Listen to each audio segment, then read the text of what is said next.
And then unfortunately, obviously the culture is saying, well, then this is who you are and you need puberty blockers and cross-sex hormones and surgeries. Then you'll be at your home in your own body.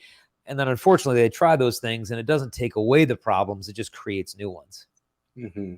So myself being the owner of like a 450 member Discord server, Yeah.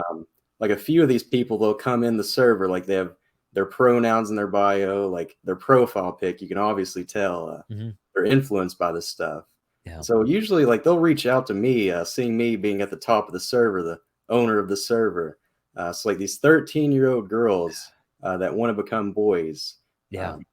And I think there's been 2 girls, and both of them told me that if they just take these hormone blockers, they'll finally feel their true self.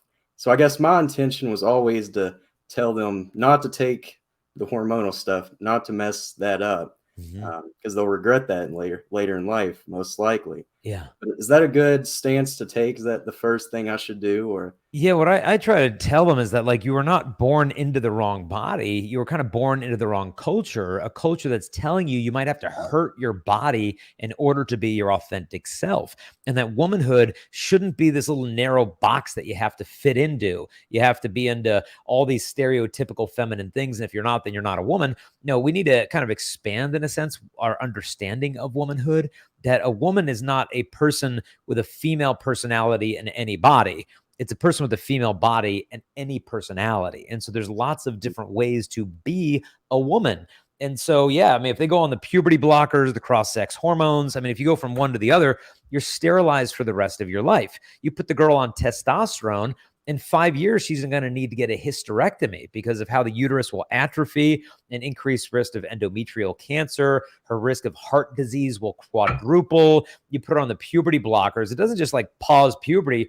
It pauses neurological development, bone development. We've got 15-year-old kids now with osteoporosis. Like, this is not the answer. And that's why the folks who kind of started all this stuff over in the Netherlands, what's called the Dutch protocol, they're backing off on this. I mean, it's a lot more difficult now to get puberty blockers and cross-sex hormones in Netherlands and the Scandinavian countries, because they've been doing this before we have, and now they're seeing the fallout. They're seeing the lawsuits. They're seeing the fact that this did not take away the problems. In fact, the biggest gender clinic in the United Kingdom is being shut down this spring because of all of the research that later came out that was being hidden, that these kids would come into the clinic, they would kind of fast track along this path of transitioning, and then years later realize they were not any better off. All the mental health issues, these comorbidities were just there. And these hormones and the pills and all this stuff, it was kind of a wonderful distraction for a time, but it was actually distracting them